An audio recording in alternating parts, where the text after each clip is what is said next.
I am not a statistic. No cancer patient is just a statistic. We are all human lives. And a cancer diagnosis affects your individual situation uniquely, and you're given a unique prognosis, meaning there's a sample size of 1. My goal is to be pragmatic about these numbers, but also defiant in the face of what I think are noisy numbers, noisy data. Let me explain. For those of you who don't know me, my name is Mike Lynn, and I'm a stage 4 cancer patient who makes these vlogs and other content to help with my own mental health, but also to connect with other cancer patients and their loved ones around the world. My current diagnosis, which is stage 4 BRAF positive metastatic melanoma, would have been a death sentence 15 or 20 years ago. Even with the advent of immunotherapy, the treatment I did for my cancer diagnosis, the 5-year survival statistics are generally listed at 15 to 20%. But here's the thing. Those numbers are based on past data, and they include everyone in a population pool who has ever had your exact diagnosis. Those figures include people of all ages, all levels of health. They don't tell you about other comorbidities. They don't tell you about that person's lifestyle, and they are not reflective of the numbers that pertain to you. Granted, we don't know our exact survival statistics individually right now, and maybe in the future that'd be pretty sweet, but that's actually not the point of what I'm talking about. It's the exact opposite. Until the statistics you're presented with say everyone who has your diagnosis dies immediately, that means there is a portion of the population in your diagnosis who are long-term survivors. Ever since my stage 4 diagnosis and thus my leap into creating content about it, I've come across dozens of stage 4 metastatic melanoma patients who are over a decade into remission and going strong.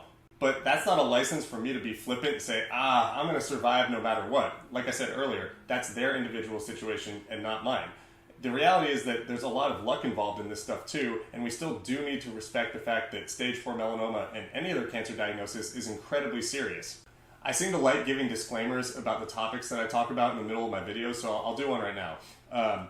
When I am talking about rejecting the data as it regards cancer survival statistics, that is talking about your mindset and your optimism and looking at it and saying, hey, I can be part of that population who survives. We should not be rejecting data from doctors and experts who are the ones who are calibrating our treatment. We should be listening to them because they're the people who ultimately help dictate the people who do survive. It's crazy that I have to say that disclaimer, but cancer kills too many people and fucks up too many lives for you not to take medical research seriously, so please do that.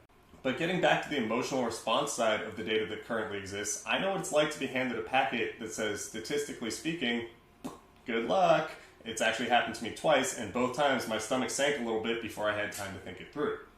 Fortunately, both times my oncologist and my support group have been quick to point out that I'm young, I'm healthy, I lead a lifestyle that might give me a better chance, and speaking of chance, my body has seemed to react well to my treatment, which means my chances are probably a little higher of survival versus people who reject treatment, which does happen. And still, even with my good luck and my good outcomes and my good prognosis as I'm in my second remission, I don't know what's going to happen, which is a little scary to admit.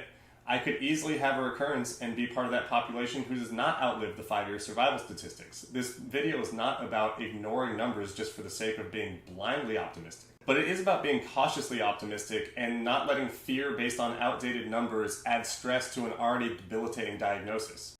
I'm going to act as though there's a good chance that I beat those statistics, which is actually why I make these videos. When I was first diagnosed, I was looking for examples of people who had overcome the odds. I didn't want to base my survival rates on a packet that someone was handed to me. I wanted to see someone who had gone through it and said, hey, this might not be fully representative.